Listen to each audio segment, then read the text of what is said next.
اعوذ باللہ من الشیطان الرجیم بسم اللہ الرحمن الرحیم۔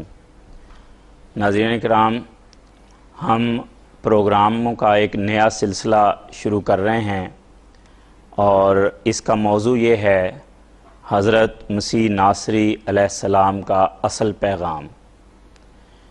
اس پروگرام میں ہم حضرت مسیح علیہ السلام کی تعلیمات اور آپ کے جو عقائد آپ نے بیان فرمائے ان کے بارے میں جو حقیقی تعلیم ہے اور جو موجودہ عیسائیت کے عقائد و نظریات ہیں اس کے متعلق گفتگو کریں گے۔ مکرم محترم میر محمود احمد صاحب ناصر ہمارے ساتھ موجود ہیں اور ہم بعض آپ کے شاگرد آپ کے ساتھ ہیں، تو اس موضوع پر گفتگو ہوگی۔ تو میں محترم میر صاحب سے یہ گفتگو کا آغاز کرتا ہوں اور آپ کو یہ زحمت دوں گا کہ پہلے آپ یہ بتا دیں کہ کون سے ایسے وہ امور ہیں جو حضرت مسیح علیہ السلام کے اصل پیغام پر مشتمل تھے لیکن موجودہ عیسائی دنیا ان سے ہٹ گئی ہے اور انہوں نے ایک نیا ہی دین بنا لیا ہے۔ بسم اللہ الرحمن الرحیم۔ حضرت مسیح ناصری علیہ السلام اللہ تعالیٰ کے نبی تھے اور بہت بڑے نبی تھے، اور قرآن شریف نے جن نبیوں کا خاص طور پر ذکر کیا ہے اور ان کی عظمت کا اظہار فرمایا ہے، ان میں سے حضرت مسیح ناصری علیہ السلام کا نام بہت نمایاں ہے۔ افسوس یہ ہے کہ ان کے بعد ان کے ماننے والوں نے خصوصاً ان کے ایسے ماننے والوں نے جن کی طرف دراصل ان کا پیغام نہیں تھا، وہ لوگ یونانی تھے اور یہودیت کے دائرے میں نہیں تھے، انہوں نے مسیح علیہ السلام کی تعلیم کو بالکل بدل کر رکھ دیا۔ ہم دیکھتے ہیں کہ ان کی طرف جو ان کے مذہب کے ماننے والے جو کتاب مانتے ہیں نیا عہد نامہ، اس کو مد نظر رکھ کر بھی اگر ہم دیکھیں، اگرچہ اس میں بھی کچھ تبدیلیاں اور تعریفیں ہوئی ہیں، لیکن اس کو مد نظر رکھ کر بھی دیکھیں تو 6 بڑی تبدیلیاں آج کی عیسائیت نے مسیح علیہ السلام کی اصل پیغام میں، اصل تعلیم میں کی ہیں۔ پہلی تبدیلی تو یہ ہے، اور دراصل یہی بنیادی تبدیلی ہے، کہ حضرت مسیح علیہ السلام ایک انسان تھے، ایک بشر تھے، کھاتے پیتے چلتے پھرتے، ہر انسانی خوبی بھی ان میں پائی جاتی تھی اور انسانی حد بندیاں بھی ان میں موجود تھیں، لیکن ان کے بعد میں ان کے متبعین نے ان کو الوہیت کا درجہ دے دیا اور خدا بنا دیا۔ خدا کا لفظ ان کے لیے استعمال کرتے ہیں۔ میں نے خود ایک عیسائی کو ربنا المسیح کہتے ہوئے سنا ہے، اور یہ کہتے ہیں کہ اگرچہ وہ ظاہراً انسان تھے اور ظاہراً ان میں تمام حد بندیاں جو انسانوں میں ہوتی ہیں وہ پائی جاتی تھیں، مگر حقیقتاً وہ خدا تھے۔ پھر 2 لفظ استعمال کرتے ہیں، خدا کا لفظ بھی ان کے لیے استعمال کرتے ہیں اور پھر خدا کا بیٹا بھی ان کے لیے، بیٹے کا لفظ بھی ان کے لیے استعمال کرتے ہیں۔ دوسری تبدیلی جو انہوں نے اسی عقیدے کے نتیجے میں کی وہ تثلیث کا عقیدہ ہے۔ اس نئے عہد نامے کو آپ دیکھ لیں، باوجود اس کے کہ اس میں تبدیلی ہوئی ہے، تناقض پایا جاتا ہے، تحریف ہے، لیکن اس کے باوجود بھی اس میں واضح طور پر ایک خدا کی ایبسلیوٹ ون، ایک خدا کی تعلیم ہے، توحید کا ذکر ہے۔ لیکن بعد میں آنے والوں نے اس میں یہ تبدیلی کی کہ الوہیت جو بھی ہے، جیسی بھی ہے، ہم اس کی کنہ کو تو نہیں سمجھ سکتے، اس میں 3 اقنوم یا 3 پرسن یا 3 شخص یا 3 وجود پائے جاتے ہیں۔ ایک وجود باپ کا ہے، ایک وجود بیٹے کا ہے اور ایک وجود روح القدس کا ہے، اور وہ کہتے ہیں کہ باپ بھی خدا ہے، بیٹا بھی خدا ہے، روح القدس بھی خدا ہے۔ یہ 3 حقیقتاً الگ الگ وجود ہیں۔ جو باپ ہے وہ بیٹا نہیں ہے، جو بیٹا ہے وہ روح القدس نہیں ہے، لیکن اس کے باوجود اب یہ گورکھ دھندا انہوں نے بنایا ہوا ہے کہ باوجود اس کے یہ بھی کہتے ہیں کہ خدا ایک ہے۔ خدا ایک ہے، اس میں 3 اقنوم پائے جاتے ہیں، تینوں خدا ہیں، تینوں کا علم، تینوں کا ارادہ، تینوں کی طاقت، تینوں کی استعدادیں مساوی ہیں، برابر ہیں، مرتبہ ان کا بالکل برابر ہے، اس کے باوجود بھی خدا تین نہیں بلکہ ایک ہے۔ یہ ہے جو ٹرینٹی کا عقیدہ ہے، جو تثلیث کا عقیدہ بنایا گیا ہے۔ تیسری تبدیلی جو موجودہ عیسائیت نے، یعنی مسیح کے بعد کی عیسائیت نے، موجودہ تو نہیں کہتے، مسیح کے بعد کی عیسائیت نے ابتدائی صدیوں میں کر دی، وہ یہ تبدیلی ہے کہ کچھ لوگوں نے مسیح علیہ السلام کے بارے میں اور ان کے مذہب کے، ان کے عقائد کے بارے میں کتابیں لکھی۔ وہ کتابیں مسیح علیہ السلام نے کبھی دیکھی بھی نہیں تھی، نہ وہ کتابیں خدا تعالیٰ کا الہام ہے۔ وہ کتابیں ان مصنفوں کی تصنیف ہیں جنہوں نے وہ کتابیں لکھی تھیں۔ متی کی انجیل ہے، لوقا کی، مرقس کی انجیل ہے، لوقا کی انجیل ہے، یوحنا کی انجیل ہے، کچھ خطوط ہیں، کچھ ایک کتاب مسیح کے حواریوں کی سرگرمیوں پر مشتمل ہے، اور ایک کتاب مسیح علیہ السلام کے مکاشفات پر مشتمل ہے۔ یہ کتابیں مسیح علیہ السلام نے کبھی دیکھی بھی نہیں تھی، ان کے الہام ہونے کا تو سوال ہی پیدا نہیں ہوتا۔ لیکن عیسائی دنیا یہ کہتی ہے، اگرچہ اس کو تسلیم کرتی ہے کہ لوقا ایک خدا تھا، ایک انسان تھا جس نے یہ کتاب لکھی ہے، لیکن ساتھ ہی کہتے ہیں کہ یہ کلام جو ہے یہ خدا کا کلام ہے، ورڈ آف گاڈ ہے۔ چوتھی بات یہ کہ مسیح کو صلیب پر یہودیوں کی کوششوں کے نتیجے میں رومی گورنر پہلے تو اس نے صلیب پر لٹکا دیا۔ صلیب پر لٹکانے کے بعد کیا ہوا؟ نئے عہد نامے کو غور سے دیکھا جائے تو بڑی وضاحت کے ساتھ اس سے یہ پتہ لگ جاتا ہے کہ وہ صلیب کی موت سے بچ گئے تھے، اور صلیب سی موت سے بچ کر اتر کر چلتے پھرتے، کھاتے پیتے، باتیں کرتے، سفر کرتے وہ لوگوں کو نظر آئے ہیں، ملے ہیں، باتیں کی ہیں، بتایا ہے کہ میں زندہ ہوں۔ لیکن عیسائی کہتے ہیں کہ نہیں، وہ صلیب پر فوت ہو گئے تھے، اور نہ صرف فوت ہو گئے تھے بلکہ فوت ہونے کے بعد پھر دوبارہ زندہ ہوئے، اور زندہ ہونے کے بعد پھر وہ آسمان پر چلے گئے۔ لیکن نئے عہد نامے کو اگر آپ اور سے دیکھیں، متی کی انجیل کے 28 باب میں صاف لکھا ہوا ہے کہ وہ آسمان پر نہیں بلکہ گلیل کے پہاڑ پر گئے تھے۔ یوحنا کی انجیل میں لکھا ہوا ہے کہ وہ گلیل کی جھیل کے کنارے حواریوں کو ملے تھے۔ بہرحال تو حضرت مسیح موعود علیہ الصلوۃ والسلام نے قرآن شریف کے اس آیت آویناہما الی ربوۃ ذات قرار و معین کی روشنی میں کی تفسیر میں یہ عظیم الشان انکشاف پیش کیا ہے کہ مسیح علیہ السلام واقعہ صلیب کے بعد زندہ رہے اور انہوں نے کشمیر کی طرف سفر کیا۔ اس کا اشارے بھی واضح طور پر ان کی اس کتاب میں بھی موجود ہیں جس کو آج عیسائی ورڈ آف گاڈ کہتے ہیں۔ پانچویں تبدیلی جو عیسائیوں نے کی ہے وہ یہ ہے کہ مسیح علیہ السلام حضرت موسیٰ علیہ السلام کے تابع نبی تھے، غیر شرعی نبی تھے، موسوی شریعت پر وہ عمل کرتے تھے۔ ساری زندگی انہوں نے شروع سے لے کر آخر تک موسوی شریعت پر عمل کیا ہے۔ ان الزام لگانے والوں کو جو کہتے تھے کہ آپ یہودی شریعت پر عمل نہیں کرتے، سختی سے اس کی تردید کی ہے۔ یہ ساری باتیں ان کی کتابوں میں موجود ہیں۔ چنانچہ ان پر یہ الزام لگانے کی کوشش کی جاتی تھی کہ آپ سبت کی بے حرمتی کرتے ہیں، سبت کے دن ایسے کام کرتے ہیں جو جائز نہیں۔ اس کا بڑے زور سے انہوں نے جواب دیا ہے۔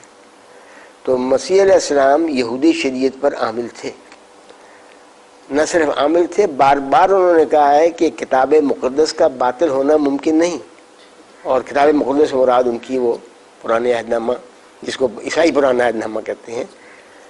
لیکن اس بات کے عیسائیوں نے نہ صرف یہ کہ اس شریعت پر عمل کرنا چھوڑ دیا جس پر مسیح آخری دن تک عمل کرتے رہے، بلکہ اس کو ایک لعنت قرار دیا۔ اور یہ ان کے ایک دشمن جو بعد میں عیسائیت کا لباس پہن کر عیسائیت میں داخل ہوا، پولوس، جو شدید دشمن تھا، اس نے اس کے تعلیم کے نتیجے میں انہوں نے یہ کہنا شروع کیا کہ شریعت ایک لعنت ہے۔ چھٹی تبدیلی جو انہوں نے کی ہے وہ ایک ہمارے سے بہت گہرا تعلق رکھتی ہے، پرانے عہد نامے میں بھی اور نئے عہد نامے میں بھی، حضرت موسیٰ کی زبانی بھی اور مسیح علیہ السلام کی زبانی بھی، جیسا کہ قرآن شریف نے اشارہ فرمایا ہے، اشارہ فرمایا بلکہ واضح ذکر کیا ہے کہ ایک عظیم الشان پیغمبر صلی اللہ علیہ وسلم کی بشارت حضرت موسیٰ علیہ السلام نے بھی دی تھی، حضرت مسیح علیہ السلام نے بھی دی تھی، لیکن عیسائیوں نے اس پیشگوئی کو مسیح کی آمد ثانی پر چسپان کر کے اس کے بالکل غلط معنی کیے۔ تو یہ 6 بڑی بڑی تبدیلیاں ہیں، ان کا اس پروگرام میں ہم انشاءاللہ ایک ایک کر کے اس کو لے کر ہم اس کا جواب ان کی عیسائیوں کے غلط اور بگڑے ہوئے خیالات کی تردید کریں گے۔ جی جزاکم اللہ امیر صاحب۔ تو ناظرین کرام، جیسا کہ آپ نے دیکھا کہ یہ ایک بہت گہرائی کے ساتھ محترم میر صاحب نے جائزہ پیش کیا ہے کہ کن کن امور میں وہ اپنے اصل پیغام سے ہٹ چکے ہیں اس وقت وہ لوگ جو حضرت مسیح کی طرف اپنے آپ کو منسوب کرتے ہیں۔ تو یہاں ہمارے ساتھ جو شرکاء ہیں، محترم عبدالرحمن صاحب ہیں، مکرم مظفر احمد چودھری صاحب ہیں، مکرم بلال منظور صاحب ہیں، مکرم راشد محمود صاحب ہیں اور مکرم نسیم احمد صاحب ہیں۔ تو آپ سے بھی میں درخواست کروں گا کہ اگر کسی کے ذہن میں کوئی سوال آئے تو وہ میر صاحب سے پوچھ سکتا ہے۔ تو اس میں ہم ترتیب سے یہ جو 6 امور بیان ہوئے ہیں، اس میں ترتیب سے چلتے ہوئے تفصیلاً اپنے ناظرین کو بتائیں گے کہ اس میں اصل تعلیم کیا تھی اور اب اس کا ان کے ماننے والوں کا کیا عقیدہ ہے۔ الوہیت مسیح کا مضمون پہلے سب سے ہے، جیسا کہ محترم میر صاحب نے فرمایا کہ یہی مرکزی مضمون ہے جو انہوں نے تبدیل کر کے رکھ دیا ہے، ایک انسان کو خدا بنا دیا گیا ہے۔ اور اب ان کا یہ عقیدہ ہے کہ حضرت مسیح جو حضرت مریم کے بطن سے تقریباً 2000 سال پہلے پیدا ہوئے، وہ ایک مکمل انسان بھی تھے اور مکمل انسان ہوتے ہوئے مکمل خدا بھی تھے۔ تو یہ وہ ان کا عقیدہ ہے جو اس وقت وہ مانتے ہیں۔ تو میر صاحب اس کے لیے جو وہ دلائل پیش کرتے ہیں ہم ان کا جائزہ لیتے ہیں۔ تو ایک دلیل وہ یہ کہتے ہیں کہ مسیح ایک ازلی ابدی وجود تھا اور بے باپ پیدا ہوا تھا، بن باپ کے پیدا ہوئے تھے، یہی ان کی خدائی کی دلیل ہے، کیونکہ انسان تو ماں باپ کے ذریعے سے پیدا ہوتے ہیں، لیکن حضرت مسیح ایسے نہیں، ان کی پیدائش میں یہ جو نرالا پن ہے اور ان کے متعلق یہ کہنا کہ وہ ازلی ابدی ہیں، یہ ان کی خدائی کی دلیل ہے۔ یہ بات درست ہے۔ عیسائیوں کا بڑے لمبے عرصے تک یہ دعویٰ رہا ہے کہ مسیح خدا ہے۔ بات یہ ہے کہ میں نے جیسے کہا کہ اس کتاب میں بھی، جس میں انہوں نے بہت تعریف کی ہے، بہت تبدیلی کی ہے، کہیں بھی الوہیت مسیح کا واضح ذکر نہیں ہے۔ البتہ الوہیت مسیح کے خلاف واضح ذکر ضرور موجود ہے۔ انشاءاللہ ہم اس کے متعلق تفصیل کے ساتھ بیان کریں گے اگلے پروگراموں میں۔ اس لیے اب وہ ایسی جگہ ہاتھ ڈالتے ہیں جہاں ثابت کرنے کی کوشش کرتے ہیں کہ مسیح علیہ السلام کو دیکھو یہاں خدا کہا گیا ہے۔ ایک حوالہ وہ اس قسم کا جس سے واضح طور پر مسیح کے ازلی ابدی ہونے کا استنباط نہیں کیا جا سکتا، وہ استنباط کرنے کی کوشش کرتے ہیں۔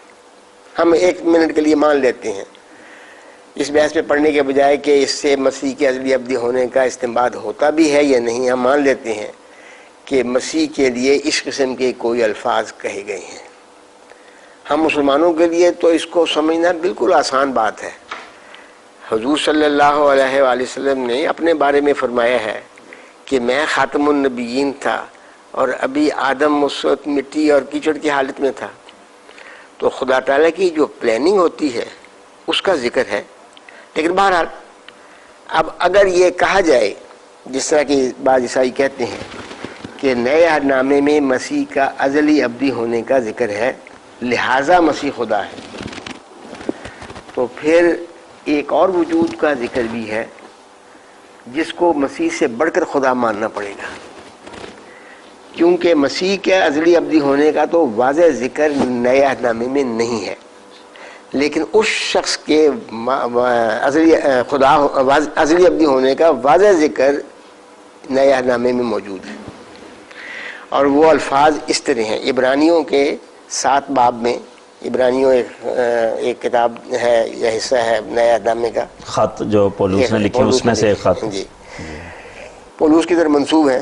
عبرانیوں کے باب 7 میں آیت 2 تا 3 میں لکھا ہے ایک شخص کے متعلق جس کو بالعموم ہم ملک صدق سالم، ملک بادشاہ، صدق میں نے سچائی اور سالم میں نے صلح، ملک صدق سالم یعنی سچائی اور صلح کا بادشاہ ہے، اس کے متعلق یہ لکھا ہوا ہے پھر سالم یعنی صلح کا بادشاہ یہ بے باپ، بے ماں، بے نسب نامہ ہے، نہ اس کی عمر کا شروع نہ اس کی زندگی کا آخر، بلکہ خدا کے بیٹے کے مشابہ ٹھہرا۔ اب یہاں ملک صدق سالم کے متعلق یہ الفاظ ہیں کہ نہ ان کی عمر کی ابتدا تھی گویا وہ ازلی تھے، اور نہ ان کی زندگی کا آخر ہے گویا وہ ابدی تھے۔ اس کے باوجود عیسائی ملک صدق سالم کو خدا نہیں مانتے۔ ملک صدق سالم کا ذکر پرانے عہد نامے میں بھی آتا ہے، حضرت ابراہیم علیہ السلام نے بھی ان سے برکت حاصل کی اور ان کے سامنے تحفے پیش کیے۔ تو اگر مسیح کو اس بنا پر، جیسا کہ میں نے کہا کہ الوہیت کا واضح ذکر تو ہے ہی نہیں کہیں نئے عہد نامے میں، بڑی کوشش کی ہے عیسائیوں نے لیکن یہ تبدیلی کم از کم وہ نہیں کر سکے اس کتاب میں۔ تو اس کتاب میں اگر مسیح کے ازلی ابدی ہونے کا ذکر موجود ہے جیسا کہ ان کا دعویٰ ہے، تو پھر ان کو مسیح اور اس بنا پر مسیح کو خدا قرار دیتے ہیں، تو پھر ان کو یہ بھی ماننا پڑے گا کہ ملک صدق سالم جو خدا ہے، تو پھر ایک خدا نہیں بلکہ دو خدا ماننے پڑیں گے۔ کیونکہ جیسا کہ آپ نے فرمایا کہ بڑا خدا، کیونکہ وہ تو ماں بھی نہیں ہے، اور نہیں بڑا ان معنوں میں ماننا پڑے گا کہ مسیح کی زندگی کی ابتدا کے متعلق تو واضح طور پر متی کی انجیل میں، لوکا کی انجیل میں لکھا ہوا ہے کہ وہ مریم کے بطن سے فلاں وقت پیدا ہوئے، لیکن اس کی عمر کے، اس کی زندگی پیدائش کے متعلق تو کوئی ذکر ہی نہیں ملتا۔ اس لیے مسیح علیہ السلام ازلی نہیں ہیں کیونکہ وہ ایک وقت میں پیدا ہوئے ہیں، لیکن یہ شخص بقول آپ کی کتاب کے ازلی ہے، اور مسیح کی موت کا واضح ذکر نئے عہد نامے میں موجود ہے، اس لیے ان کی زندگی ختم بھی ہوئی ہے کسی لمحے پر، لیکن اس کی زندگی کے ختم کا کوئی ذکر نہیں ہے۔ ملک صدق سالم کی بے ماں، بے باپ، بے ماں، بے نسب نامہ ہے، نہ اس کی عمر کا شروع اور نہ اس کی زندگی کا آخر، لہذا دوسری بات بے باپ ہونا ہے، تو بے باپ اور بے ماں ہونا ہے۔ تو مسیح علیہ السلام بے باپ تو نہیں تھے، بے ماں ضرور تھے، بے باپ تو تھے، بے ماں نہیں تھے۔ اب اگر کسی کا باپ نہ ہو اور ماں ہو تو کیا یہ اس کی خدائی کا ثبوت ہے یا کسی اور بات کی طرف اشارہ کر رہا ہے؟ ہم تو مسیح کا بڑا ادب کرتے ہیں، ان کو خدا کا نبی مانتے ہیں، ان کو نہایت بزرگ مانتے ہیں، لیکن اگر کسی کو یہ کہا جائے کہ تمہارا باپ نہیں ہے لہذا تم خدا ہو تو یہ بات درست ہوگی؟ پھر دنیا میں کتنے خدا بنیں گے؟ بات یہ ہے کہ آج کی سائنس تو پوری طرح یہ ثابت کر چکی ہے، ہسٹری سے تو پہلے سے ہی ثابت تھا، دنیا کی مختلف اقوام میں یہ بات موجود ہے کہ بعض بچیوں میں ایسی کیفیت پیدا ہوتی ہے کہ بغیر ازدواجی تعلقات کے ان کے بچہ ہو جاتا ہے۔ تاریخ میں یہ ذکر ملتا ہے، لیکن آج کی سائنس تو کھلم کھلا اس کو ثابت کر چکی ہے۔ اور مجھے یاد ہے یہ 55 میں 56 میں ہم جو انگلستان میں تھے تو وہاں علی الاعلان ایک لیڈی ڈاکٹر نے پورا اشتہار کے طور پر اپنے اخباروں میں ذکر کیا تھا کہ سائنٹیفکلی یہ بات بالکل ثابت ہے، لیکن خود بائبل سے بھی یہ بات ثابت ہو جاتی ہے کہ ایسے وجود ہوئے ہیں جن کا نہ باپ تھا نہ ماں تھی۔ آدم کے متعلق بھی بائبل میں یہ لکھا ہے، پرانے عہد نامے میں بھی اور نئے عہد نامے میں بھی، حوا کے متعلق بھی لکھا ہے۔ اس لیے اگر بغیر باپ کے ہونا اور بغیر ماں کے ہونا خدائی کا ثبوت ہے تو ماشاءاللہ آدم بھی ہمارے خدا ہیں اور حوا بھی ہمارے خدا ہیں۔ اچھا میر صاحب، ایک جو وہ دلیل بیان کرتے ہیں مسیح کے خدا ہونے کی اناجیل کے حوالے سے. وہ کہتے ہیں کہ اناجیل میں بار بار مسیح کے لیے ابن اللہ کا لفظ آتا ہے, بیٹا, خدا کا بیٹا ہے. ہاں جی, خدا کا بیٹا ہے. جب واضح یہ ذکر آ گیا تو اسی بات سے پتہ لگ گیا کہ خدا نہیں تھے. جو خدا کا بیٹا ہے وہ لازم خدا نہیں ہے. یہ تو ایک استنباط ہے کہ چونکہ وہ خدا کا بیٹا ہے لہذا وہ خدا ہے. یہ استنباط کس طرح درست ہو سکتا ہے؟ جو باپ ہے وہ اور چیز ہے, جو بیٹا ہے وہ اور چیز ہے. میرا باپ اور ہے, میں اس کا بیٹا ہوں, میں اور ہوں. میں یہ تو نہیں کہہ سکتا کہ میں چونکہ میر محمد اسحاق کا بیٹا ہوں لہذا میں میر محمد اسحاق ہوں. یہ تو نہیں استنباط ہوتا. اس سے یہ استنباط ہو سکتا ہے کہ چونکہ میں میر محمد اسحاق کا بیٹا ہوں لہذا میں انسان ہوں, کیونکہ وہ بھی انسان تھے. تو ہم کہتے ہیں ٹھیک, بالکل درست. مسیح علیہ السلام کی ماں انسان تھی, تم بھی مانتے ہو, ہم بھی مانتے ہیں, لہذا وہ بھی انسان تھے. لیکن اب ہم بات کر رہے ہیں ان کی اپنی کتاب کی. تو ان کی اپنی کتاب میں تو 20 جگہ ذکر آتا ہے ایسے لوگوں کا جن کو خدا کا بیٹا کہا گیا ہے. حضرت مسیح موعود علیہ السلام نے عبداللہ اتم سے یہی سوال پوچھا ہے. حضور فرماتے ہیں اگر بائبل کے وہ تمام انبیاء اور صلحاء جن کی نسبت بائبل میں بھی الفاظ موجود ہیں کہ وہ خدا تعالیٰ کے بیٹے تھے یا خدا تھے, حقیقی معنوں پر حمل کر لیے جائیں تو بے شک اس صورت میں ہمیں اقرار کرنا پڑے گا کہ خدا تعالیٰ کی عادت ہے کہ وہ بیٹے بھی بھیجا کرتا ہے, بلکہ بیٹے کیا کبھی کبھی بیٹیاں بھی.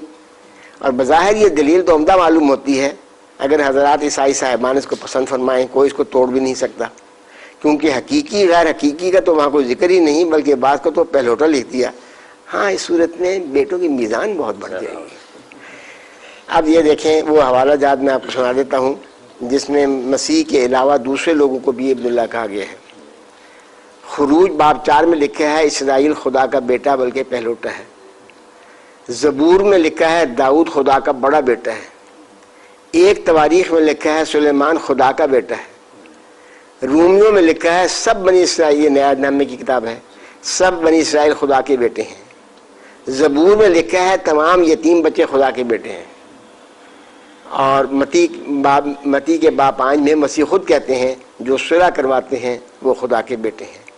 اور لوقا میں لکھا ہے کہ آدم خدا کا بیٹا تھا. اگر اس بنا پر مسیح کو خدا بنانا ہے کہ اس کے لیے ابن اللہ کا لفظ ہے تو پھر بات تک مسیح پر نہیں ٹھہرتی. عبداللہ آتم نے اس کا ایک جواب دینے کی کوشش کی تھی کہ نہیں, جہاں مسیح کے ابن اللہ لکھا ہے وہاں اس سے مراد یک تن ہونا ہے, یعنی وہ اور خدا ایک تن ہے. جہاں دوسروں کے لکھا ہے وہاں یکمن ہے. حضور نے اس کو چیلنج کیے, بتاؤ. تو ہم تمہاری بات نہیں, میں تمہاری تشریح نہیں, بائبل سے دکھاؤ کہ ان کے لیے یکمن کے الفاظ ہیں, ان کے لیے یکتن کے الفاظ ہیں. کوئی ایسے الفاظ موجود نہیں, کوئی فرق نہیں ہے. یعقوب کے متعلق تو پہلوٹے کا لفظ ہے, مسیح کے لیے تو پہلوٹے کا لفظ نہیں ہے, لیکن کے لیے تو بیٹے کا پہلوٹے کا لفظ ہے. اس لیے یہ کہنا کہ چونکہ مسیح کے لیے ابن اللہ کے الفاظ استعمال کیے گئے ہیں اس لیے وہ خدا ہیں, یہ دراصل دلیل اپنے اندر ہی تضاد رکھتی ہے. اگر وہ ابن اللہ ہیں تو پھر وہ اللہ نہیں ہے, کیونکہ وہ خدا کے بیٹے ہیں, خدا تو نہیں ہے, وہ الگ ہے اس سے. جیسے یہ پہلوٹے سے کیا مراد؟ پہلوٹا کہتے ہیں پہلے بیٹے کو, بڑے بیٹے کو, بڑا بھی ہو اور شاید وہ اکلوتا بھی ہو. تو یہ جو ہے لفظ کے لیے بائبل میں آتا ہے, اور نئے عہد نامے میں بھی اور پرانے عہد نامے میں بھی. ایسے لوگوں کو جو نیک ہوں, جو خدا تعالیٰ کے حضور کو مقام رکھتے ہوں, ان کو خدا کا بیٹا قرار دیا گیا ہے. اور یہ ایک عام محاورہ ہے جو پرانی مذہبوں میں استعمال ہوتا تھا. بہت شکریہ آپ سب احباب کا بھی, آپ بھی شامل ہوئے, اور محترم میر صاحب آپ کا خاص طور پر شکریہ. ناظرین کرام, یہ آپ نے اس پروگرام میں دیکھا قرآن مجید نے ہماری رہنمائی فرمائی ہے کہ حضرت مسیح علیہ السلام اصل میں کیا پیغام لے کر آئے تھے, اور نبی پاک صلی اللہ علیہ وسلم نے اپنی احادیث میں اس میں روشنی ڈالی ہے. اور اس کے بعد حضرت مسیح موعود علیہ السلام نے قرآن و حدیث سے روشنی پا کر ان دلائل کو تفصیل کے ساتھ بیان کیا ہے. ہمارے اس پروگرام میں جو کچھ بھی بیان ہوگا وہ حضرت مسیح موعود علیہ السلام کی تحریروں سے اخذ کردہ اور آپ سے روشنی حاصل کر کے ہم آگے آپ تک پہنچانے کی کوشش کریں گے. آج کا پروگرام یہیں پہ ختم کرتے ہیں. آئندہ پروگرام میں دوبارہ انشاءاللہ یہی موضوع لے کر حاضر ہوں گے. تب تک کے لیے اجازت دیجیے. اللہ حافظ.